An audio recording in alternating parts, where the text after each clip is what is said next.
Welcome, Scorpio. Thank you for joining me for your monthly forecast for May for the Sun or the Ascendant. If you've yet to subscribe to my channel, I'd be honoured if you did so now. Please feel very welcome to comment or like or share. I interact with every comment made. Also, please be aware you can subscribe to my monthly Astrology magazine, regular updates, or free daily horoscope by clicking on the link beneath this video. Scorpio, we are in momentous times, as I'm sure you would agree. I always try to measure my words carefully whenever I do a forecast, and sincerity is very important to me. But I think in the context of the COVID-19 crisis, I think you would agree it's only right and proper that I'm even more sensitive to this issue. This month begins with a big emphasis in your sector of relating. Now, whether we're talking about relating to the boss, our next door neighbour, our friends, or a loved one, or we'd like to meet a loved one, the seventh house is very much about interaction. Now, it's also known as the sector of open enemies. So sometimes it's the people we need to deal with that we don't like very much, but could be the next person down from us in a work situation that we don't quite get on with, but we still have to cooperate with them. So it's that kind of energy. It's all about the give and take between people, and it's about balancing what you want from the situation as an individual and what the other person expects from you. And of course, it's about finding a balance. Seventh house is very Libran. So as you kick off this new month, I think it's possible that a relationship can be on your mind. It could be a deeply personal relationship, for sure. It could be just how you relate in general, or how much fulfillment you're getting from your interactions with others. Because Jupiter, the planet of growth and optimism, continues to be conjunct to your modern ruler Pluto for the whole of this month, your desire to express your ideas is likely to remain quite strong. But obviously, with Jupiter set to go retrograde on the 14th of this month, and Pluto also being about power, it's not just about transformation. We kind of have to use our ideals and our mode of expression with a little bit of care. But equally, the planet which governs relating, Venus, is in a very deep and passionate part of your horoscope, the 8th house. And the 8th house is set to become a very key area for you. Now, in terms of our interactions with others, the 8th house is where we're most deeply invested. So we're not just talking about any relationship, we're talking about the really deep ones. And all of this month, Venus is squaring up to Neptune, which has been in a delightful zone for you since 2012. It's created a real sense of imagination and enrichment, particularly if you're a creative person, and it may have brought a really lovely love relationship into your world. But of course, like everything in astrology, there are ups and downsides. So as much as Neptune can be very spiritual, it can also create huge confusion. And I do think Neptune is very much to do with the virus itself.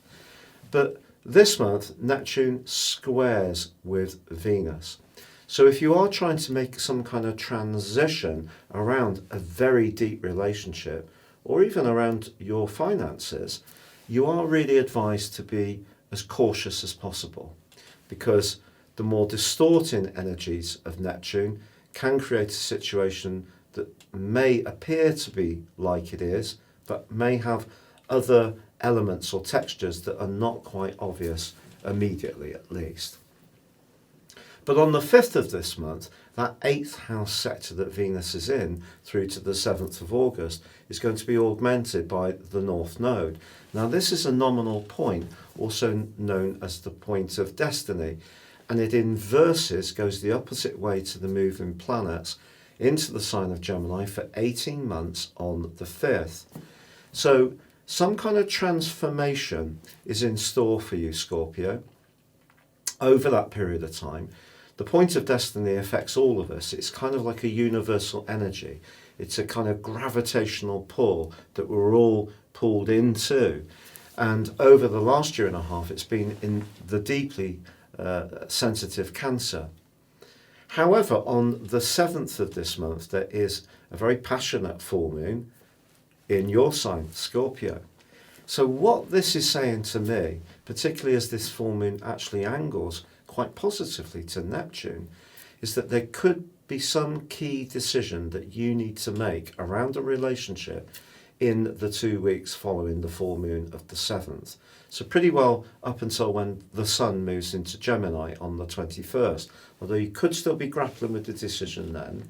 But I think it's really going to make you think this full moon, are you being enriched in a relationship, a particular close relationship, in the way you really want? If the answer to your question is no, your heart isn't being moved, it is 2 work a day, it isn't really giving you the uplift, that sense of real love that you may be craving for, then this could trigger some quite fundamental changes in your situation.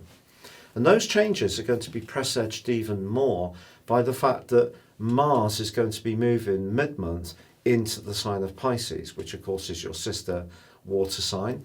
Mars moving there will last through to the end of June, and that's going to give you a lot more desire to feel desired, essentially.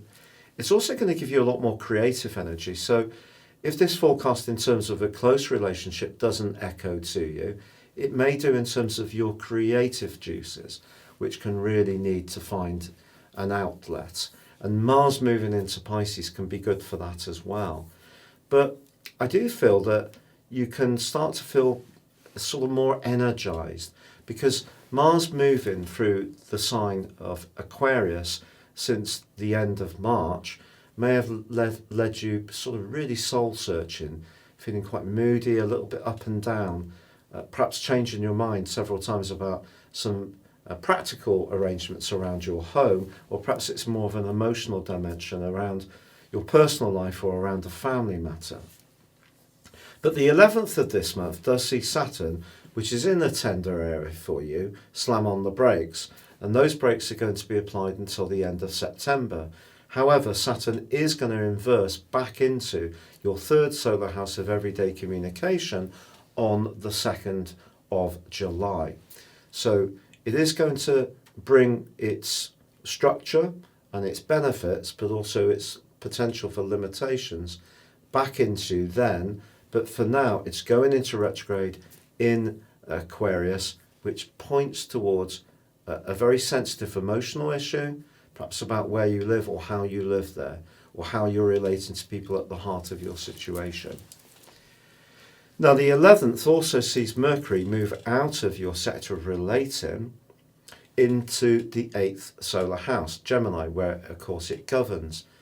Now, for you, this is actually a potentially very positive transit, because by nature you have a very analytical side to you which likes to probe beneath the surface. You're not always convinced what people tell you at face value anyway. You're often trying to think about where were they really coming from. It's not what people say, it's what they mean. That can be your mantra.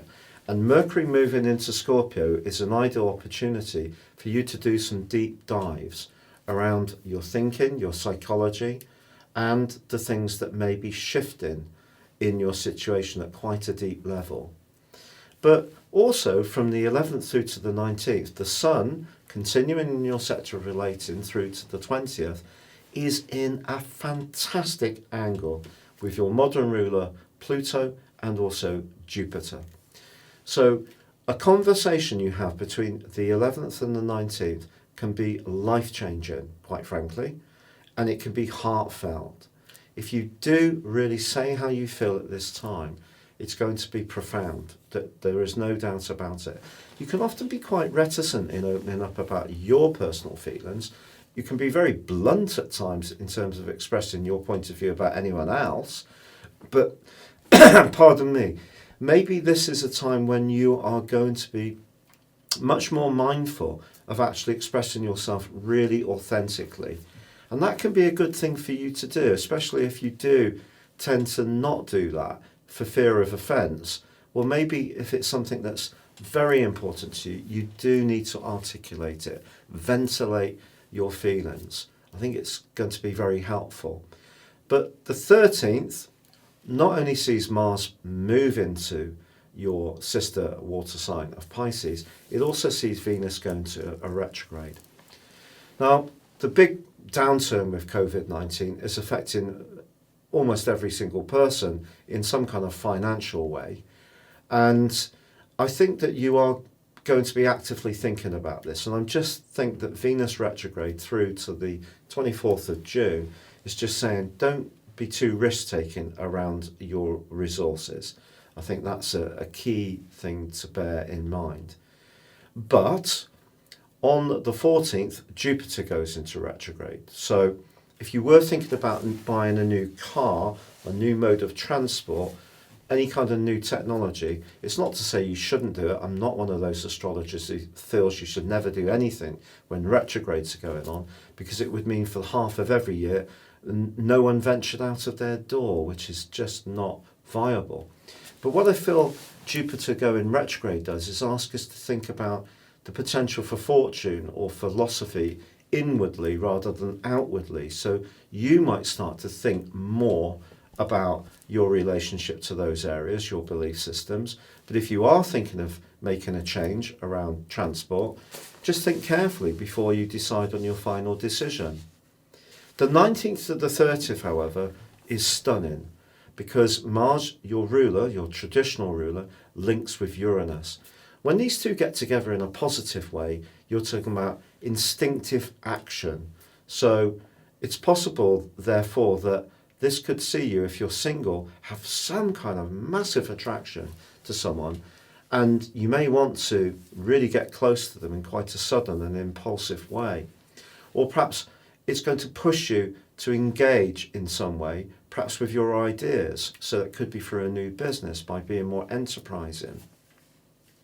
But then on the 21st, it's a crucial day because the Sun moves into Gemini. It joins up with Mercury, the retreating Venus, and Venus and Mercury are conjunct. Now that's a beautiful conjunction despite Venus's retrograde, but the Sun moving into that area, and for you, this is all about deep transformations. With Scorpio people, you tend to be very stable in the way you lead your life. You are governed by both Mars, which of course can be more impulsive, but also Pluto, which is about deeper kind of change. But then when change does come, it can come very dramatically and in a big way, and it can lead to huge shifts. And I think that's possible, particularly on the back of the new moon, which happens on the 22nd, which also links with the retreat in Saturn. So it could be linked to a property matter, the change that's going to happen in the last 10 days of this month or the first 2/3 of June. But it could also be linked to a situation where you're very invested to someone financially in a business arrangement, perhaps emotionally in a romance, or perhaps if you're single, someone new is going to be coming into your world this month who you can really relate to at quite a deep and psychic level. Very exciting stuff. Now, it is true to say Mars and the Sun have a bit of a dust-up at the end of this month, which can create some tensions. Perhaps if you make a change, there's going to be someone you're involved with that isn't going to like it, and there could be some fallout. But also, Mercury moves on the 29th into your sister water sign of Cancer. Not its best transit in the watery Cancer, but for you, this is about the truth of a situation and you communicating that truth. So this can be a time when perhaps you will need to share with someone really how you feel. But it also can point towards travel. Now, obviously, at the moment, we're in a degree of lockdown as I record this. But I think that this is going to be improving. By the end of this month, I think we're going to see a speeding up. Even if moving around is much more localized, there is going to be more energy coming in. I'm absolutely convinced of it. And I think we're all going to start to be feeling more optimistic. The Gemini energy coming in is all about technology. It's all about information.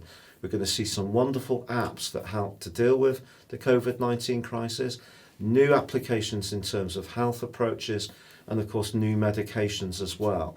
So there's a lot to be going for this month, and I just think for you, a person that understands transition, change, at the deep psychological level more than virtually any other zodiac sign, you will understand that this is a transition around how you interact with others that's triggered from that full moon in your sign on the 7th, and it plays out right to the end of this month. But don't feel that you have no choices in this. The planets and the stars only provide a prompt. They don't actually make us do anything. That's down to us. Thank you so much for joining me for your monthly horoscope forecast. I'd love it if you would subscribe to my monthly magazine and my regular mail-outs, which are high-quality astro journalism. You can also get your free daily horoscope within this emailed to you each day. Then again, if you'd like to have a one-to-one with me or order your personal 12-month forecast and character analysis and get 30% off them, please see the links beneath this video. But for now, good luck and goodbye.